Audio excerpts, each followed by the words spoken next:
오늘 우리 주시는 말씀 함께 찾도록 하겠습니다. 신명기 4장 1절에서 9절까지 말씀입니다.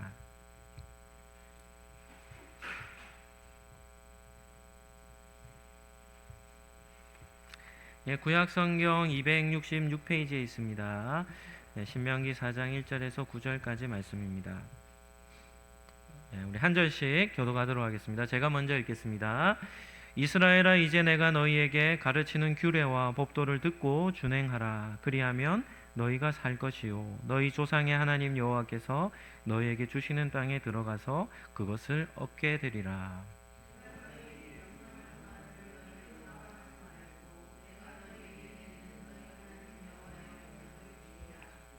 여호와께서 바알보올의 일로 말미암아 행하신 바를 너희가 눈으로 보았거니와 바알보올을 따른 모든 사람을 너희의 하나님 여호와께서 너희 가운데서 멸망시키셨으되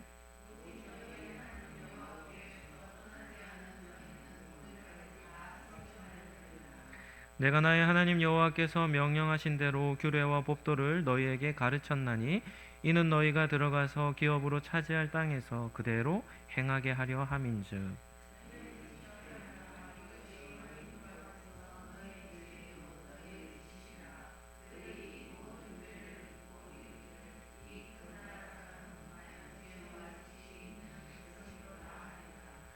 우리 하나님 여호와께서 우리가 그에게 기도할 때마다 우리에게 가까이 하심과 같이 그 신이 가까이 함을 얻은 큰 나라가 어디 있느냐.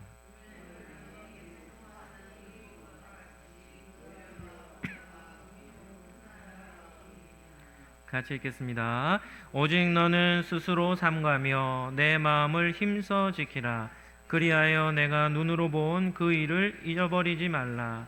내가 생존하는 날 동안에 그 일들이 내 마음에서 떠나지 않도록 조심하라. 너는 그 일들을 내 아들들과 내 손자들에게 알게 하라. 아멘. 오늘은 우리 신명기 4장 말씀을 가지고 성도의 생존법이라는 제목으로 말씀을 잠시 나누겠습니다. 한번 따라하겠습니다. 성도는 하나님의 말씀만으로 살아갑니다. 지난주에 한 영상을 봤습니다. 지구 온난화와 관련된 영상이었는데요.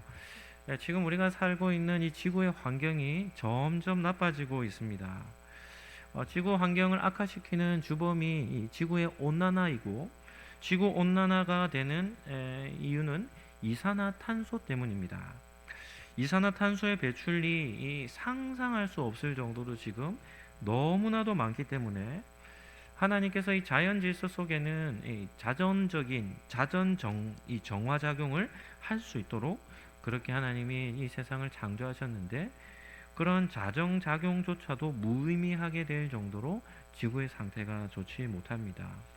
과거에 비해서 지금 지구의 이 평균 온도가 1.52, 그러니까 1.5를 넘어섰다고 합니다. 그러니까 지금 전 세계 기후학자든지 과학자들이 지금 이 지구 온난화 문제를 가지고 어떻게 하면 이 문제를 해결할까를 지금 엄청 고민하고 있답니다. 어떤 사람들은 이렇게 생각할 수도 있습니다.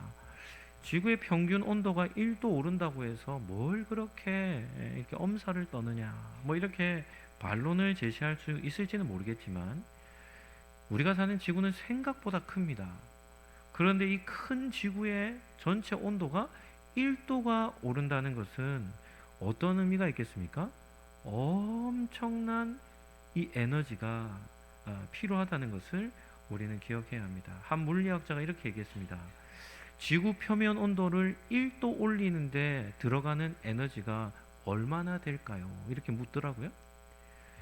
우리 사람들이 사용하는 것 중에 가장 에너지를 많이 발산하는 게 한 가지가 있는데, 그 대표적인 것이 뭔가 하면 핵폭탄이랍니다. 핵폭탄 한 발이 터지면 거기에서 어마어마한 에너지가 발산이 된다고 합니다. 그러면서 이 물리학자가 이렇게 묻습니다. 그러면 지구 표면 온도를 1도 올리는데 핵폭탄이 몇 발이 필요할까요? 이렇게 묻더라고요. 한 몇 발 정도 필요하겠습니까? 지구 전체 표면 온도 1도를 올리는데 핵폭탄이 몇 발이 필요할까? 그 물리학자가 웃으면서 이렇게 얘기합니다. 1초당 4발씩 터뜨려서 1년 동안 터뜨리면 지구의 온도가 1도 오른다는 겁니다. 무슨 말입니까? 상상할 수 없을 정도로 많은 핵폭탄. 그래서 제가 계산을 해봤습니다. 1초에 4발씩 1년 동안 터뜨리면 핵폭탄이 몇 발이 필요한가? 몇 발이 필요하냐면, 우와, 이렇게 한번 반응해 주시기 바랍니다. 1억 2,600발이 필요합니다. 핵폭탄을 1초에 4발씩 1년 동안 1억 2,600발을 터뜨릴 때 지구의 표면 온도가 몇 도 오른다고요? 1도 오른답니다. 그런데 지금 우리 지구 상태가 어떻다고요? 1.5도가 높아진다는 겁니다. 그러니까 우리가 지금 살고 있는 이 지구의 환경 속에 우리 인류가 이산화탄소를 배출하는 양이 상상할 수 없을 정도로 많다는 것이죠. 이산화탄소 배출을 줄이는 유일한 한 가지 방법이 있대요. 그게 뭔가 하면 광합성이라는 작용입니다. 광합성. 광합성은 뭐가 하는 겁니까? 식물이 하는 거죠. 그리고 이 이산화탄소 배출량을 가지고 이 과학자들이 연구를 해보니까 나무들의 잎이 푸르청청한 때는 언제입니까? 여름입니다. 여름. 그 여름 때 나무들마다 잎이 파랗게 열 때, 그 여름 때에 이산화탄소가 가장 양이 줄어든대요. 그리고는 겨울이 되면 잎이 다 사라지니까 이 식물들이나 이 나무들로 인해서 이산화탄소가 줄어들지 않는 겁니다. 그래서 이 나무들이 지구에 얼마나 중요한 역할을 하는지를 모릅니다. 2019년도에 호주라는 나라에서 산불이 났는데요. 몇 달 동안 이 산불이 꺼지지 않았냐면 약 7개월 동안 산불이 꺼지지 않았습니다. 호주라는 나라에. 그래서 7달 동안 어마어마한 산불이 꺼지지 않고 계속 지속이 됐는데 그 결과가 어떠하겠습니까? 호주라는 이 산지에 우리나라 땅의 한 85% 정도 되는 지역의 나무들이 다 어떻게 됐을까요? 다 사라져 버린 겁니다. 호주의 산림의 14%에 달하는 엄청난 면적의 나무들이 다 사라진 겁니다. 이런 일들로 인해서 지구 온난화가 어떻게 되냐면 급속도로 이렇게 지금 진행이 되고 있는 겁니다.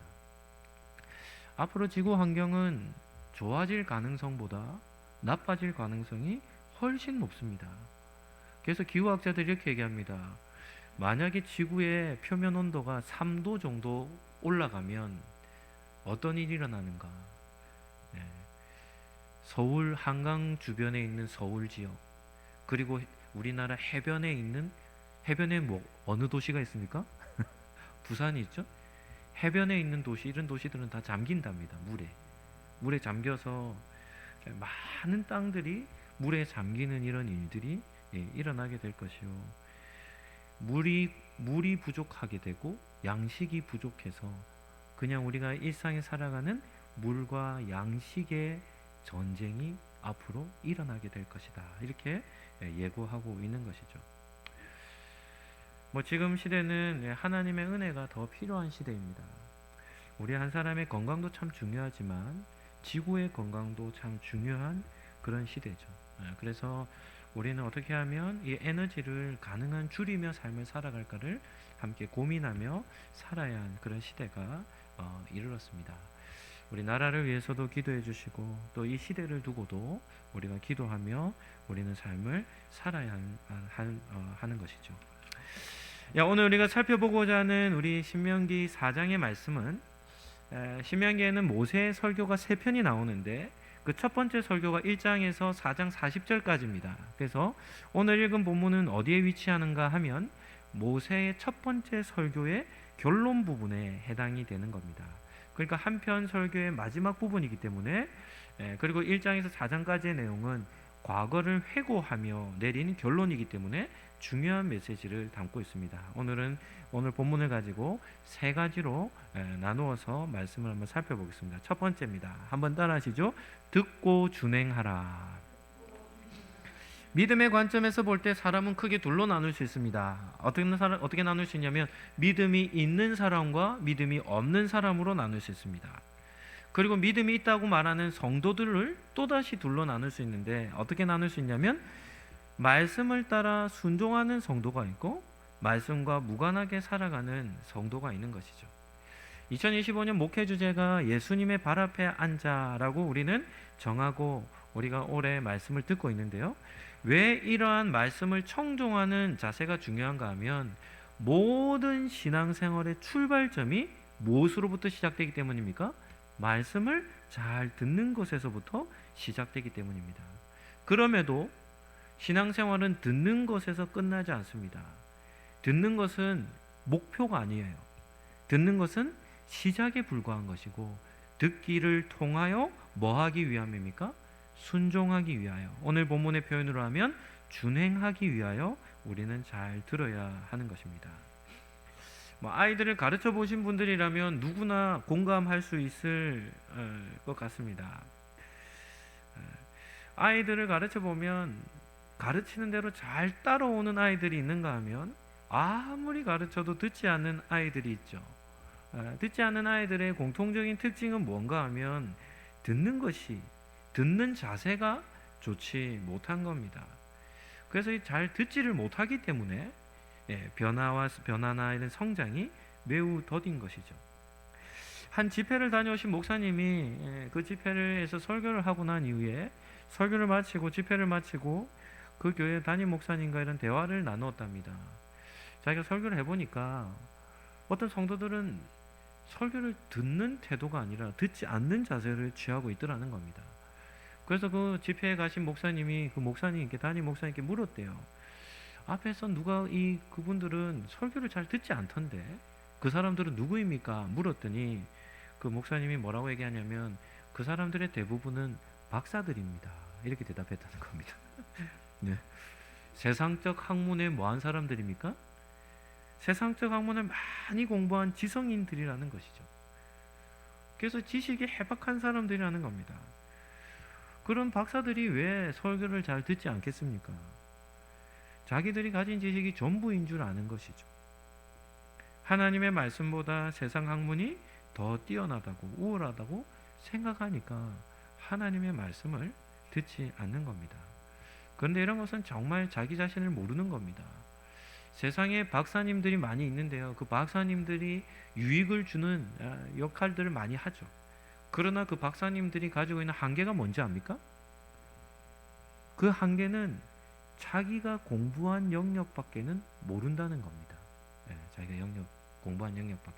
제가 신학교에 가서 공부를 해도 신학교에도 여러 교수님들이 있습니다. 그 수업을 들어보면 다 교수님들이 뭐라 하냐면 자기가 공부한 게 제일 중요하대요. 구약의 오경을 공부한 분들은 오경이 제일 중요하다. 오경이 정말 중요하거든요. 네. 지혜서를 연구한 교수님들은 지혜서가 제일 중요하다. 그 사복음서 신약을 복음서 공부한 신약학자는 복음서가 제일 중요하대요. 예수님의 공생의 사역이 정말 중요하죠. 네. 그런데 성경책도 공부하는 부분을 자기들이 공부한 부분이 제일 중요하다고 하는 말도 일리가 있습니다. 네. 그럼에도 신학교 교수님들도 자기가 공부한 외의 것은 한마디도 못합니다. 이유가 뭘까요? 아주 일부분이에요. 일부분. 제가 대학원에서 신학학을 공부한 교수님, 바울 신학을 공부한 교수님에게 수업을 한 3학기 정도 들었는데 그분은 갈라디아서 전공자거든요. 그런데 갈라디아서 4장인가 한 장의 한 절을 공부해서 박사학위를 받은 겁니다.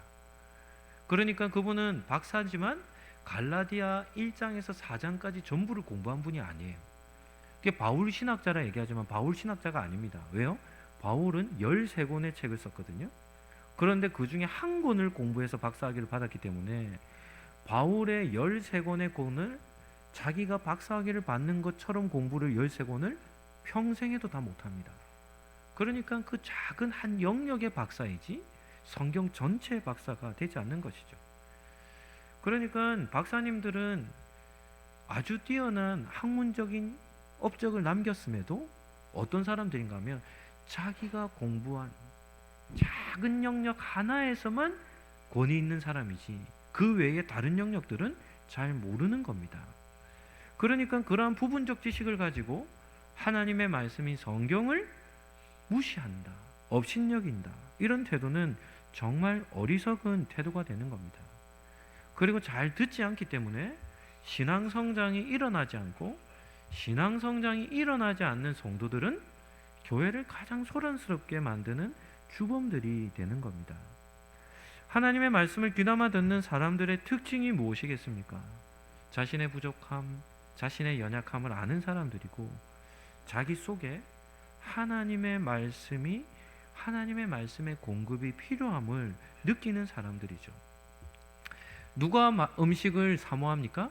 배고픈 사람이 사모하죠. 마찬가지로 영적인 갈급함이 있는 사람이 하나님의 말씀을 사모하게 되는 겁니다. 솔로몬이라는 지혜로운 왕이 있습니다. 그가 왕이 된 이후에 기브온 산당에 가서 몇 번의 번제를 드리는가 하면 1000번의 제사를 드립니다. 야, 여러분들에게 100번 예배 드리세요 이렇게 얘기하면 여러분 드릴 수 있겠습니까? 힘들겠죠. 네. 아마 설교를 하는 목사도 힘들 것 같습니다. 네. 100번에 만약에 설교를 한다면 얼마나 힘들겠습니까? 그런데 솔로몬은 1000번의 예배를 드립니다. 그래서 그 1000번의 번제를 드리고 나서 하나님이 솔로몬에게 밤중에 나타나셔서 네가 무엇을 원하느냐라고 소원을 물을 때 솔로몬이 뭐라고 대답합니까? 열왕기상 3장 9절 말씀입니다. 우리 본문을 띄워주시고 우리 같이 한번 읽어보겠습니다. 같이 한번 읽겠습니다. 누가 주의 이 많은 백성을 재판할 수 있사오리이까? 듣는 마음을 종에게 주사 주의 백성을 재판하여 선악을 분별하게 하옵소서.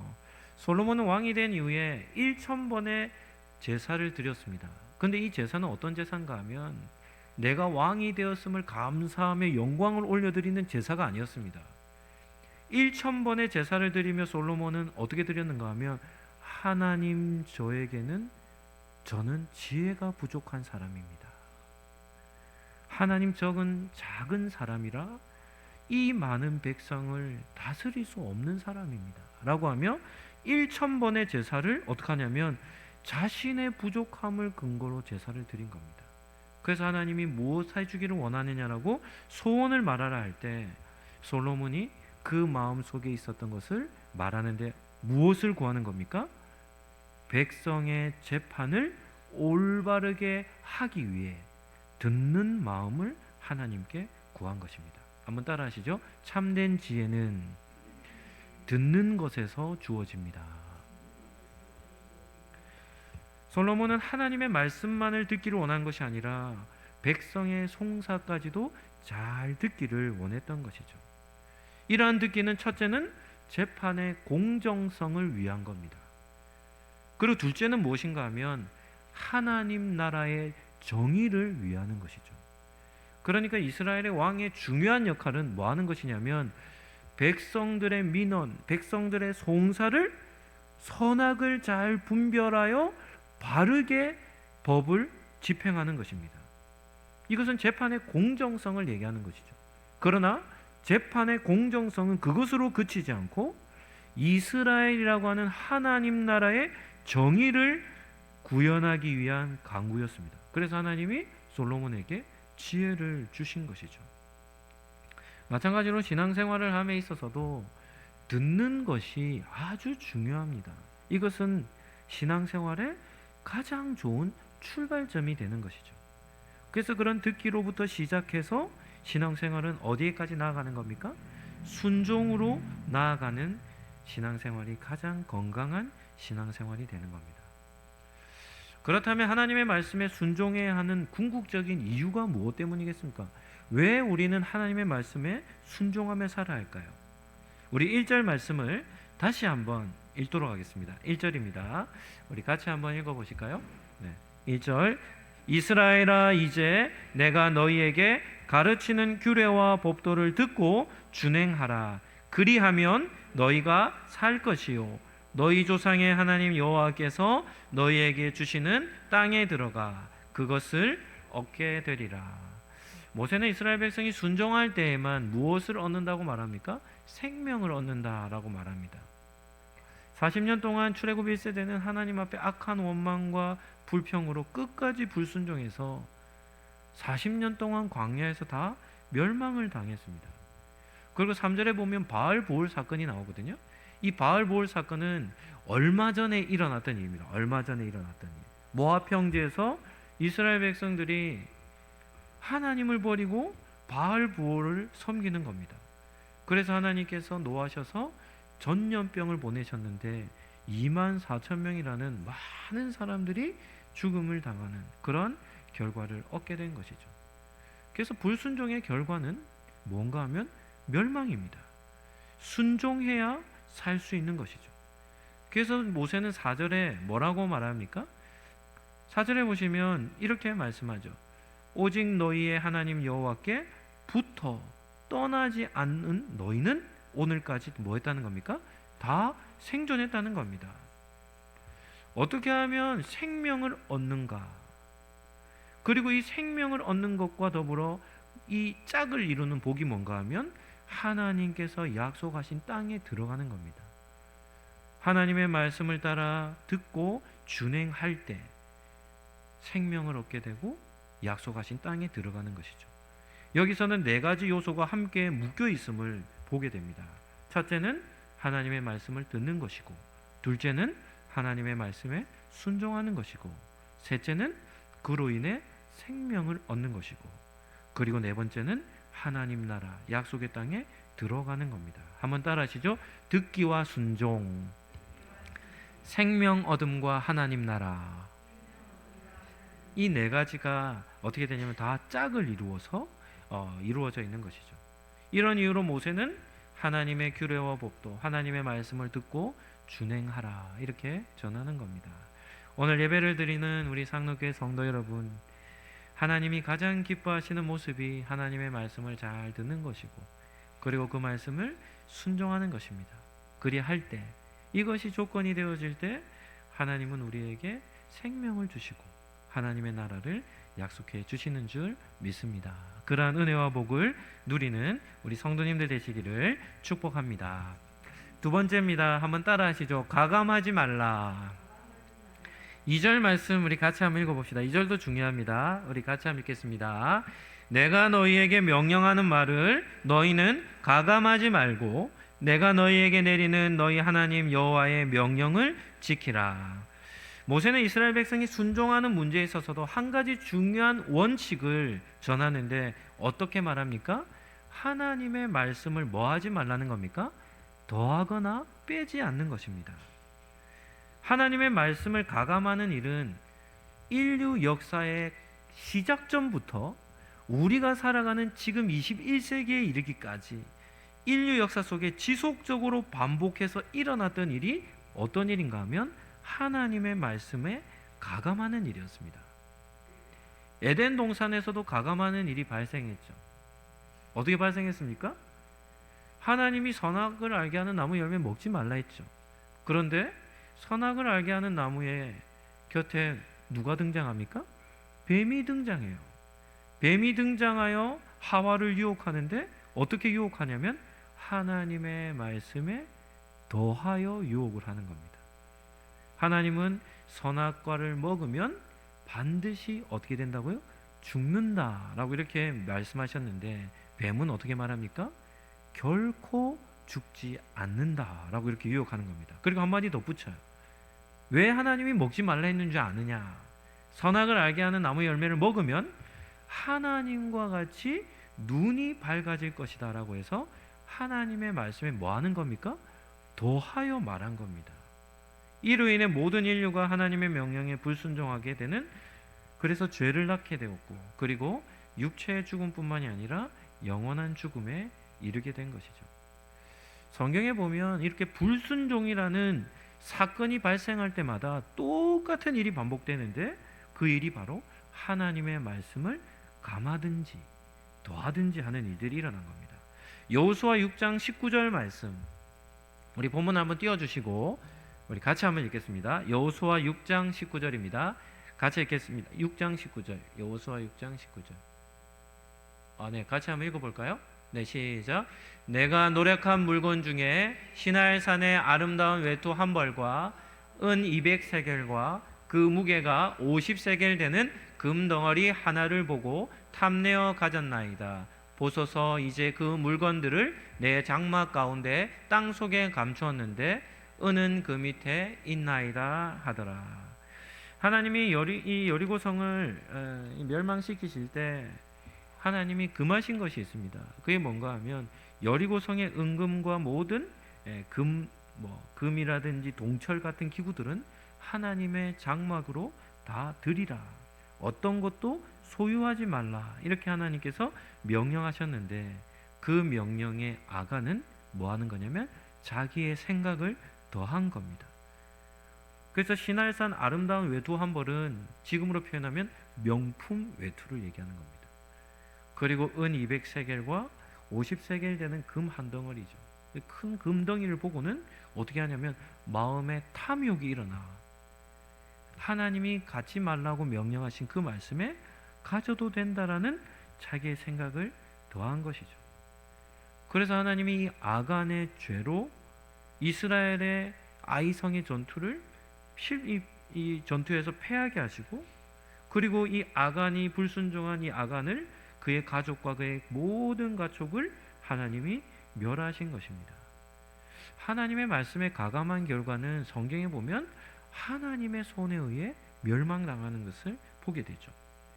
구약뿐만이 아니라 신약 시대에도 동일합니다. 복음서에 보면 율법을 철저하게 지킨 바리새인들이 등장하고, 이 바리새인들은 어떤 사람들인가 하면 구약의 율법에 유대 전통을 더하여 지킨 사람들입니다. 그래서 하나님의 율법은 가볍고 지킬 수 있는 것이었는데 그 율법의 유대 전통을 더하다 보니까 이 무게감이 너무나도 커져서 예수님 당시에 유대인들은 어떻게 살았냐면 늘 전통을 어기며 율법을 어겨 그들은 정죄를 받으며 산 것이죠. 그에 반해서 사두개인들이라는 분파의 사람들이 있었는데, 이 사두개인들은 어떤 사람들인가 하면 초자연적인 것, 그리고 부활이라든지 영적 존재인 천사들, 이런 것은 인정하지 않았습니다. 그러니까 사두개인들은 하나님의 말씀을 감하는 대표적인 사람들이요, 바리새인들은 하나님의 말씀에 더하는 대표적인 사람들입니다. 그래서 복음서에 보면 예수님께서 바리새인들과 사두개인들을 얼마나 책망하신지 모릅니다. 치열하게 신학적 논쟁도 하시죠. 왜냐하면 하나님의 율법에 가감해서는 안 되는데 이들은 가감하여 신앙생활을 했기 때문입니다. 그래서 하나님은 그들을 독사의 자식이라, 사탄의 자식들이라 이렇게 아주 엄하게 책망하신 것이죠. 그렇다면 우리 시대는 어떻겠습니까? 우리 시대도 마찬가지입니다. 우리 시대에도 신비주의자들이 있어요. 이 신비주의자들은 어떤 사람인가 하면 하나님의 말씀에 자신의 경험과 하나님 말씀 외에 또 다른 것들을 더하는 겁니다. 그래서 하나님으로부터 직통 계시를 받았다든지 하나님의 음성을 들었다든지, 이런 사람들은 다 어떤 사람들이냐면 더하는 부류의 사람들이죠. 그에 반해서 기독교 과학자들이라든지 아니면 과학주의를 따르는 자유주의 신학자들은 하나님의 말씀을 감합니다. 성경에 나오는 모든 초자연적 기적들은 다 허구요, 신화와 같이 지어진 것이라 주장하죠. 그래서 이 자유주의 신학자들은 어떻게 하냐면 하나님의 창조성을 부인합니다.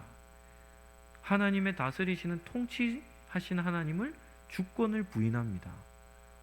하나님의 전능하신 능력을 부인합니다. 그러니까 신학자라고 얘기하면서도 성경에 나오는 하나님을 믿지 않는 거죠. 얼마나 부정한 신학을 하는 겁니까? 성경을 고지고대로 믿는 성도들을 비합리주의자, 비과학주의자, 무지성인들로 어떻게 하냐면 비웃는 겁니다. 뿐만 아니라 성도들 중에도 성경 말씀대로 신앙생활을 하지 않고 내가 원하는 대로 신앙생활을 하는 경우도 마찬가지죠. 하나님의 말씀에 가감하는 겁니다. 내가 믿고 싶은 대로 믿으면 되지, 내가 살고 싶은 대로 살면 되지, 이렇게 말하는 것이죠. 성도는 내 마음대로 사는 사람들이 아닙니다. 우리는 내 마음대로 살다가 예수님을 믿음으로 하나님의 말씀 중심으로 삶을 살아야 할 사람들이 성도인 것이죠. 그렇다면 왜 이렇게 말씀 중심의 신앙이 아닌 가감하는 변질된 신앙생활을 하게 되겠습니까? 이유는 간단합니다. 세상의 가치관에 물들었기 때문이고 우리의 신앙이 세속화되어 있기 때문에 하나님의 말씀대로 신앙생활이 잘 안 되는 거죠. 이렇게 말하는 겁니다. 어떻게 하나님의 말씀대로만 삽니까? 이런 질문은 하나님 앞에서 참 통하지 않는 안타까운 질문이 되는 겁니다. 하나님은 이러한 신앙을 기뻐하지도 않으시고 이러한 삶은 불신앙의 삶이라 책망하시는 겁니다. 우리는 에덴 동산에서 하와가 죄를 짓고 난 이후에 하나님이 물을 때 아담과 하와가 다 뭐합니까? 변명합니다. 하나님 앞에서. 그런데 그 변명이 안 통합니다. 아간의 불순종도 어떤 결과냐면 돌이킬 수 없는 결과를 낳게 되죠. 바리새인 사두개인들 역시도 하나님 앞에 무서운, 예수님 앞에 무서운 책망을 들었습니다. 우리 시대도 마찬가지죠. 말씀대로 살지 않고 이것은 뭐 지킬 수 있는 것만 지키고 지킬 수 없는 것은 빼버린다든지 또 다른 것을 더한다든지 한다면 그 사람들에게 하나님은 불순종한 사람이라 책망하게 되는, 책망을 받게 되는 것이죠. 성경적인 바른 신앙을 가진 성도가 반드시 기억해야 될 것이 있다면 한번 따라하시죠. 하나님의 말씀은 있는 그대로 믿고 순종해야 합니다.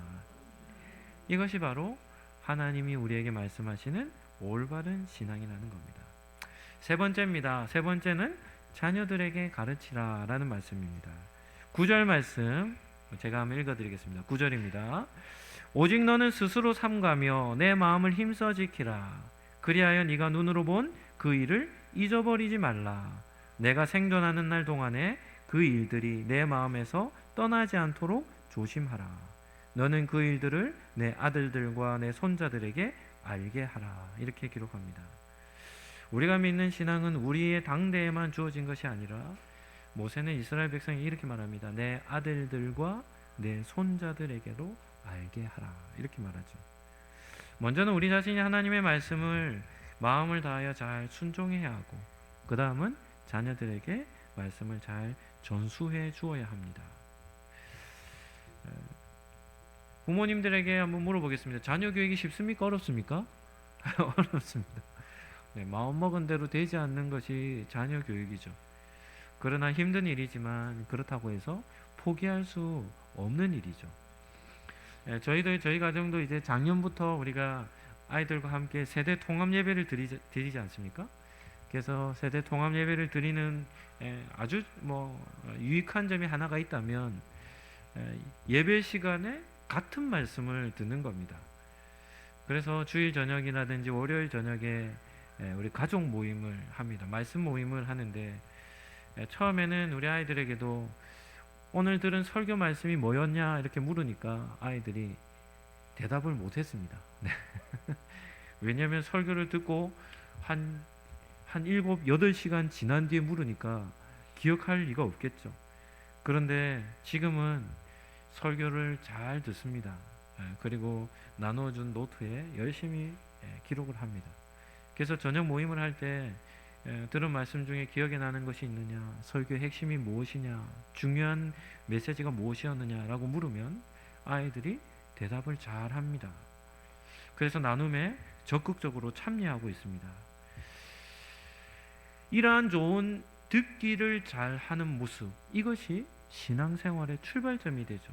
그래서 그런 아이들을 보며 저는 이렇게 기도합니다. 하나님의 은혜가 부어지도록 들은 말씀이 그의 인생을 바꾸어 놓도록 기도를 하고 있습니다. 이웃의 교회에서도 한 목사님이 이렇게 설교 시간마다 강조했답니다. 가만히 있지 마시고 적으십시오. 계속 설교를 노트하라고 강조했더니 둘째 아들이 설교 시간마다 설교를 열심히 받아 적더래요. 그런데 이 둘째 아들은 축구를 하는 아들이었답니다. 그래서 고등학교 때까지 축구 운동을 하니까 학교에서 공부를 열심히 하는 것이 아니라 운동을 열심히 한 거죠. 그래서 고등학교를 끝날 때까지는 축구하고 대학은 일반 대학으로 진학을 했는데 이 목사님이 아들을 대학에 보내면서 드는 걱정이 있었대요. 어떤 걱정이 들었겠습니까? 운동만 하던 아이가 대학을 가서 대학 공부를 따라가겠는가 이렇게 걱정을 했답니다. 뭐 충분히 그럴 수 있겠죠. 그랬는데 가만히 지켜보니까 수업 시간마다 교수님들의 강의를 어떻게 하냐면 열심히 받아 적더라는 겁니다. 그래서 그냥 듣는 아이들보다 대학 수업을 너무나도 잘 따라가더라는 거예요. 그래서 웃으면서 이렇게 말하더라고요. 설교를 열심히 받아 적는 훈련을 통해 제일 복 받은 아이가 누구라고요? 자기 둘째 아들이다. 이렇게 얘기하는 것을 들었습니다. 신앙의 전수는 하나님의 말씀을 경청하는 것으로부터 시작이 된다 했죠. 한번 따라하시죠. 귀를 기울이면 하나님의 음성이 들립니다. 한번 더 하시죠. 하나님의 말씀을 경청할 때 믿음이 자랍니다. 이렇게 우리가 잘 듣는 것을 훈련하는 것은 영적인 엄청난 유익이 있을 뿐 아니라 우리가 이 땅을 살아가는 지혜를 얻는 방법이라는 겁니다. 말씀을 정리하도록 하겠습니다. 오늘 읽은 신명기는 4장은 모세가 전한 설교로서 언제 기록된 것이냐면 주전 16세기, 다시 말하면 BC 1500년경에 기록된 겁니다. 우리가 사는 시대보다 한 2000년, 4000년의 갭이 있는 것이죠. 그러나 그 고대에 기록된 말씀이라 할지라도 하나님의 말씀은 진리이기 때문에 시대를 불문하고 그때나 지금이나 동일한 겁니다. 실제적으로 하나님을 누구보다도 많이 경험했던 모세가 120세라고 하는 노년에 기록한 것이요, 이스라엘 백성에게 유언과 같이 전한 메시지가 신명기이기 때문에 신명기 안에는 복음의 정수가 담겨 있는 겁니다. 오늘 설교에 전했던 메시지는 3가지입니다. 첫째가 무엇입니까? 듣고 준행하라. 두 번째가 무엇입니까? 가감하지 말라. 세 번째가 무엇입니까? 자녀들에게 가르치라 라는 말씀이죠. 이러한 삶을 살아갈 때 우리가 이 세상에서 들어야 할 피드백이 나오는데 6절 말씀입니다. 우리 같이 한번 읽고 정리하도록 하겠습니다. 6절입니다. 우리 본문을 띄워주시고 같이 읽어보시죠. 너희는 지켜 행하라. 이것이 여러 민족 앞에서 너희의 지혜요 너희의 지식이라. 그들이 이 모든 규례를 듣고 이르기를 이 큰 나라 사람은 과연 지혜와 지식이 있는 백성이로다 하리라. 아멘. 우리가 하나님의 말씀을 따라 살 때 세상 사람들이 우리를 보고 이렇게 평하는 겁니다. 당신은 참으로 지혜로운 사람입니다. 이런 피드백을 우리가 받아야 함을 보게 되는 것이죠. 하나님의 말씀에는 하나님의 지혜가 담겨있기 때문에 그 말씀에 순종하며 살면 우리의 삶에 하나님의 지혜가 드러나게 되는 겁니다. 오늘 들었던 이 말씀이 성도가 이 땅을 사는 생존법이라는 사실을 기억하시고 이러한 말씀에 순종함으로 인하여 하나님이 우리에게 주시는 영원한 생명 그리고 하나님의 나라를 기업으로 얻는 그런 복이 저와 여러분에게 있기를 예수님 이름으로 축복합니다. 예수 그리스도의 은혜와 하나님의 사랑과 성령님의 교통하심이 하나님의 말씀을 그대로 믿으며 순종하기로 다짐하며 결단하는 우리 상록교회 모든 성도들 머리 위에 지금부터 영원토록 함께 있을지어다. 아멘.